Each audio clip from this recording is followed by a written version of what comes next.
Pois é, pessoal, estamos de volta aqui no nosso querido PGRcast e agora, como eu falei para vocês e prometemos, né, Anor? Duas feras do mercado de ESG. Olha só que bacana, pessoal. Não podemos deixar de entender essa área que tem crescido assim de uma forma muito proeminente no mercado e entender sobre a ambiência, governança e segurança é muito importante. É muito importante. E aqui nós temos duas pensadoras, duas referências do mercado, uma autoridade da Prodesp, né, a Cida Hess, e a Carla, da Ambipar, presentes aqui à bancada do PGRcast, a quem eu já devoto as nossas boas-vindas à nossa bancada. Sejam muito bem-vindas. Uma honra tê-las aqui. Acabaram de sair aqui do palco aqui do nosso querido evento, né, do 10º Exposist, direto para cá, para o estúdio do PGRcast, para fazer mais alguns adendos em tudo que ela já falou aqui. Para você que não pôde estar presente no nosso evento, vai pegar insights fresquinhos aqui, ó. Não é não, Anor? Bora! Carla, Cida, obrigado pela presença de vocês, pelo tempo despendido para vir aqui conversar conosco. ESG, né? Aí eu pego uma empresa de ambiental, aí eu pego uma estatal, né? O processo é estatal, né? Processamento de dados. Aí as pessoas assim, o que uma coisa tem a ver com a outra, uma empresa de ambiental? Porque normalmente as pessoas, elas relacionam esse ESG no ambiental. Se você fizer uma pesquisa, 70%, 80% das pessoas, não, ESG é ambiental, né? Agora vem a parte social Prodesp. E aí? Governança. Expliquem esses dois conceitos em cima do ESG. Bom, posso começar, Cida? Sim, claro. Bom, para a gente falar, né, sobre ESG, então, estamos olhando para esses pilares do ambiental, social e de governança. Sim.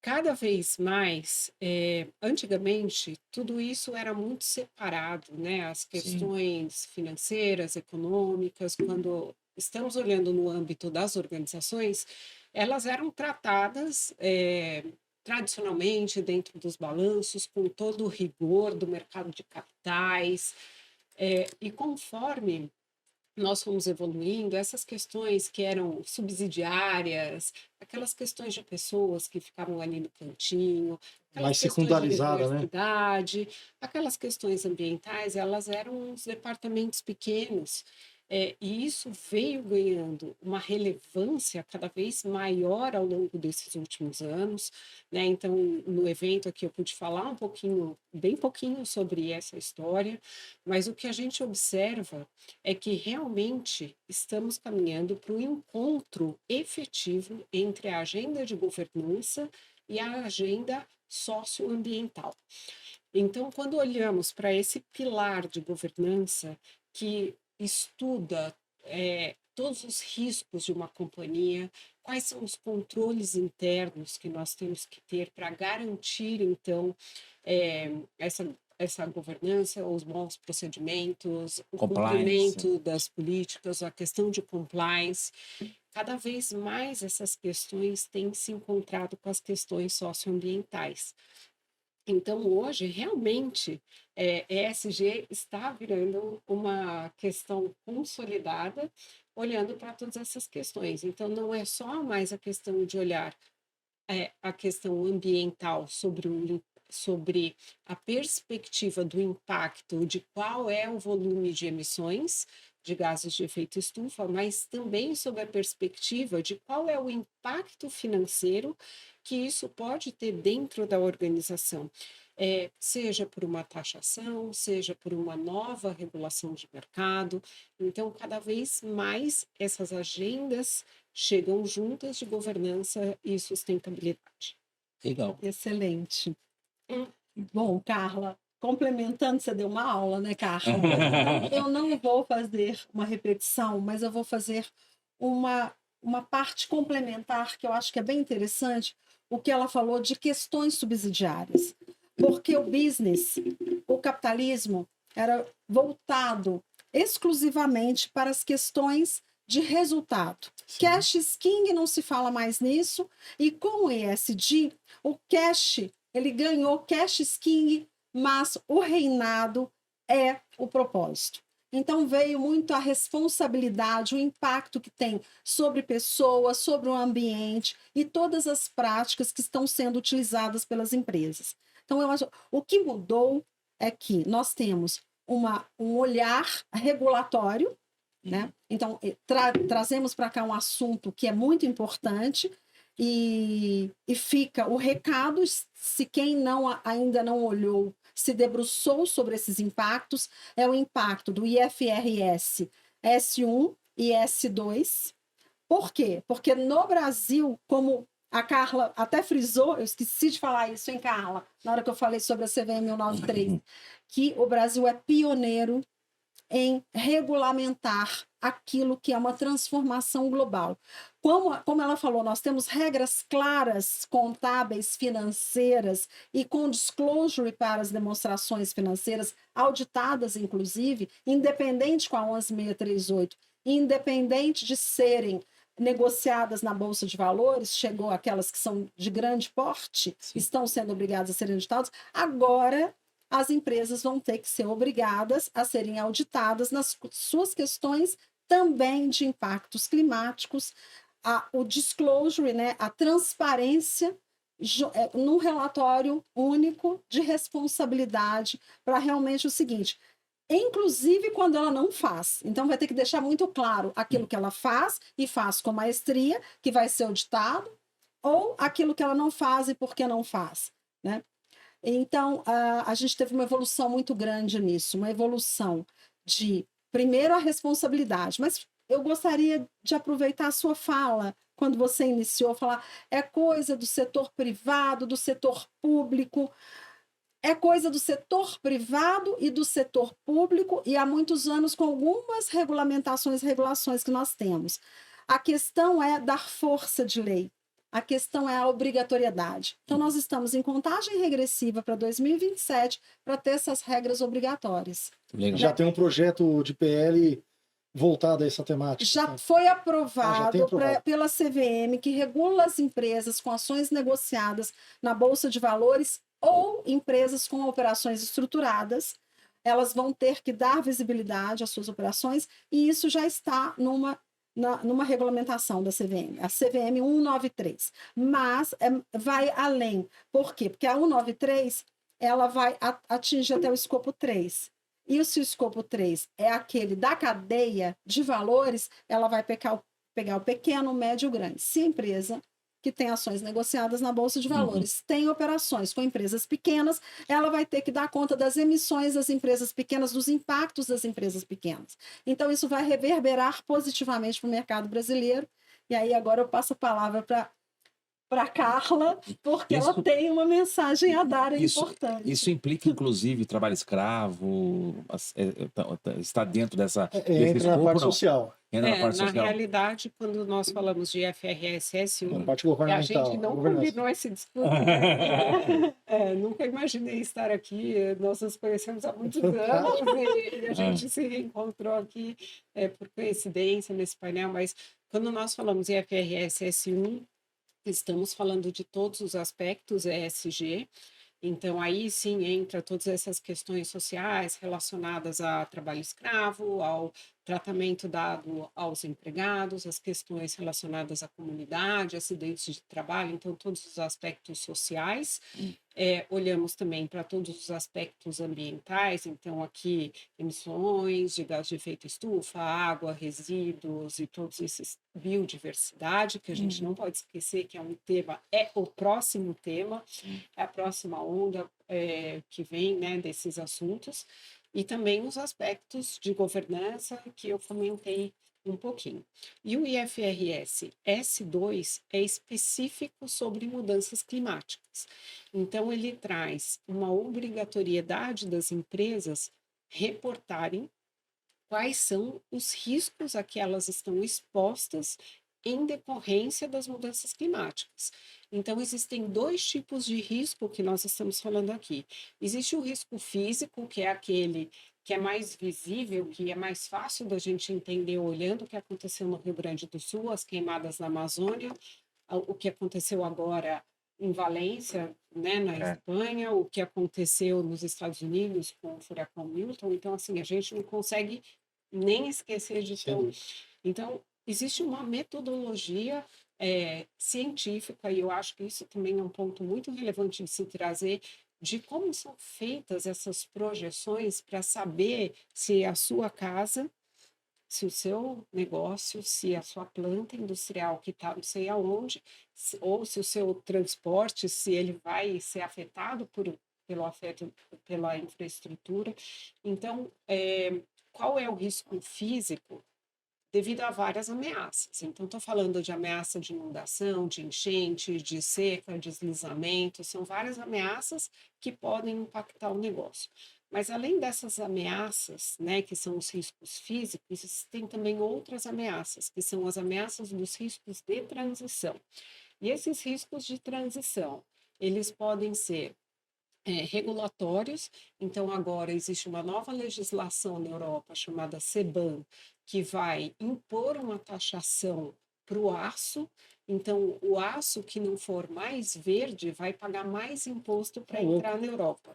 Então, existem os riscos regulatórios, existem os riscos tecnológicos, porque aqueles produtos que ainda correm o risco de ser substituídos por produtos mais limpos, a empresa pode perder o mercado. Então, impacta economicamente falando. Impacta economicamente. Existem os riscos reputacionais.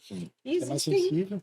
Exato. Existe o risco de mercado. O meu consumidor pode simplesmente optar por não comprar mais o meu produto porque ele é poluente.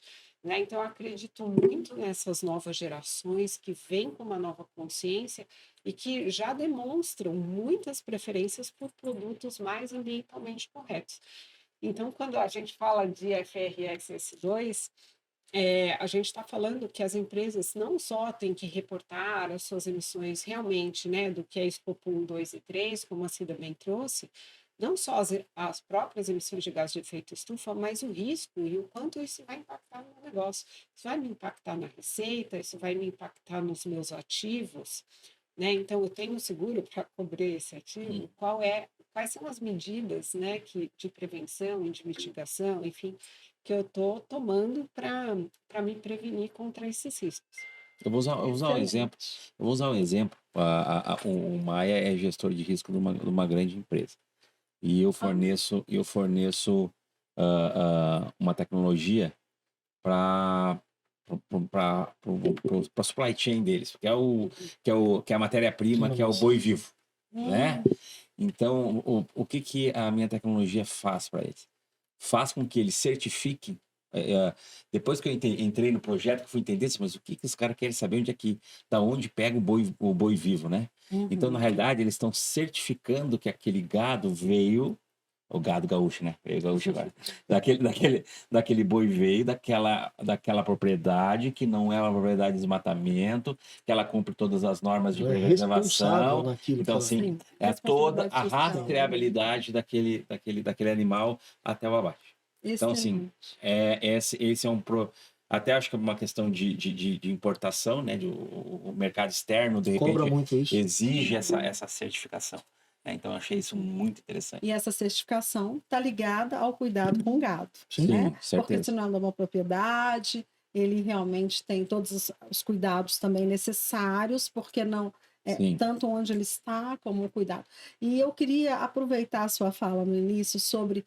Tem algumas questões que algumas empresas praticam, outras não, que, incluindo o que a Carla falou sobre as exigências dos consumidores, eu vou além, que eu fiz até um artigo para a revista Relações com Investidores, onde eu sou colunista e conselheira editorial, que eu coloquei assim, ESG, junto com Mônica Mansur Brandão, que é coautora. ESG, modismo, conscientização, né?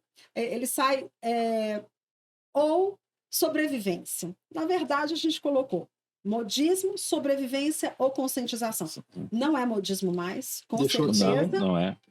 Não é que é ser mais bonito, não é essa questão, e não ainda é conscientização. Tá distante ainda. É sobrevivência. Sobrevivência porque os consumidores estão mais exigentes, porque os investidores estão mais O exigentes, mercado cobra o isso. próprio mercado, o governo também está exigindo um regulatório, claro, né? Então, nós temos toda essa questão e que um recado que poderia ser dado é: estamos precisando, sim, de sermos mais transparentes e definirmos melhor a padronização necessária para a divulgação, né? Para a comparabilidade. Quem é mais sustentável, tem práticas mais adequadas em ESG. Então, acho que tem um trabalho pela frente, um trabalho de definir a padronização, né? Porque ESG, as práticas ESG são uma jornada. O que você está fazendo aqui agora, você não vai conseguir ver o resultado. Não. É para a gente realmente preservar o planeta, né? Melhorar as condições de vida.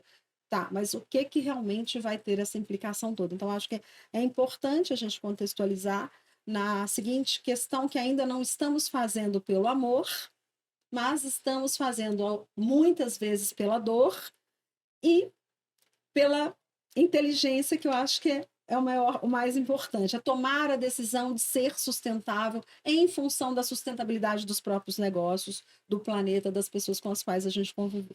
Fantástico. Sensacional. E aí eu gostaria de falar que pelo amor, pela dor e pela inteligência da Sônia Concílio, porque eu amo essa frase, eu estou sempre citando, mas tem que citar a autora também. Pelo amor seria melhor, né? Acho que seria o melhor caminho. É o melhor caminho. Eu, assim, não posso falar isso porque eu me emociono um pouco, mas eu tenho orgulho de ser brasileira. Legal. Eu acho que a gente tem que ter um amor por tudo, pelo nosso país,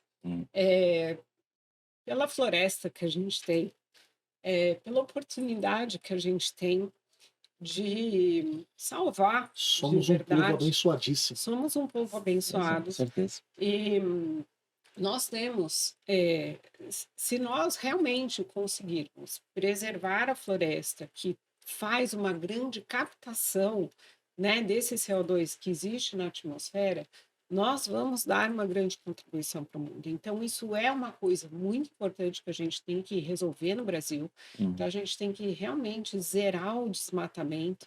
E, graças a Deus, né, a nossa NDC, a nossa contribuição nacionalmente determinada, que é o compromisso do Brasil global com a mudança do clima, ele fala isso, né, que a gente tem esse compromisso de zerar o desmatamento. Então, é muito importante a gente sempre ter essa perspectiva, não perder essa perspectiva de que a gente pode fazer pelo amor. Exatamente. Nossa, Fantástico. eu Meu queria Deus. que ela falasse mesmo do protagonismo do Brasil, e o Fred falou muito bem falado. O Brasil hoje é o líder mundial em emissão de energia limpa. Já começamos por aí, né? Lógico, a natureza nos deu essa bênção, lógico. Deu, mas nós estamos aproveitando. Então, nós temos uma matriz energética limpa, né? Exatamente. Mulheres, muito obrigado, sensacional. Muito obrigada. Bem emocionada. Eu vou abraçar a Carla, porque eu queria, na hora do... Já podemos falar? Pode. Não, pode abraçar, não tem problema nenhum. Pode abraçar. Então, obrigado. Ela foi muito genuína na hora que ela falou sobre a potência do Brasil. Era isso que eu tinha te dado para falar, mas você acabou ficando emocionada. Mas ela falou, eu queria levantar, eu estava no painel, eu falei, gente, eu posso levantar para dar uns parabéns aqui? Porque isso tem que ficar na mídia, isso tem que reverberar, porque ter orgulho do país, né? A gente vê muita gente querendo cascar fora e cascando fora, né? Literalmente indo embora. E a gente precisa de protagonistas. Para nós terminarmos, fala para nós aí, para o nosso público, como que faz para encontrar a Cida nas redes sociais? Sim, muito obrigada. Eu sou Cida Hess, com H-E-S-S. Eu estou no LinkedIn com este nome. Uso pouco o Instagram, desculpem. Utilizem o LinkedIn, por favor. Importante. Carla? Bom, eu também uso prioritariamente o LinkedIn. Vou postar uma foto aqui do evento hoje. Carla Leal, no LinkedIn. podem me procurar lá do Ambipar. Hum. E sigam todas as nossas redes da Ambipar, porque a Ambipar É uma empresa fabulosa. é uma empresa fabulosa. Todo dia tem uma notícia maravilhosa Uhum. para contar de todas, né, tanto das questões do que a Environment faz em atuação nesses grandes incidentes, mas também nesses projetos da Environment que... Eu falei Environment, falei Response. Falei Environment, quis dizer Response. Então, a Response que atua em todas essas emergências e a Environment que traz toda essa questão de preservação, de economia circular. Então, sempre são notícias muito positivas e eu recomendo que todo mundo ouça. Muito legal. Eu gostaria de fazer uma parte, né, já que nós estamos falando de empresa, a responsabilidade que a Prodesp tem com o governo em transformação digital, São Paulo na direção certa. Né? Legal. Então, é um governo inteligente, um governo excelente aí à frente hoje do nosso estado, isso é muito bom. social e ambientalmente. Muito bem. Obrigado. Carla, Cida, Obrigada. parabéns. Eu acho que foi, cara, uma baita de uma... Foi um mini MBA aqui. É uma aula. Cara, foi fabuloso. Parabéns para vocês duas. Ó, a obrigada. Carla é professora de quanto tempo, Carla? Não, eu dei aula há 17 anos. Eu amei ouvir ela toda hora. Eu falei, posso dar os parabéns? Não, é verdade, é encantadora. O conteúdo muito rico. E certamente a nossa audiência foi a maior privilegiada e prestigiada em ter duas feras, né, com um conteúdo assim irreparável em curto período de bate-papo aqui. Tem que estar lá no PGRcast para um episódio dedicado a gente se apurar sobre essa temática que hoje é tão importante e relevante para o mercado global, não só para o Brasil.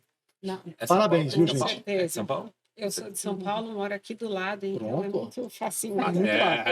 É muito fácil.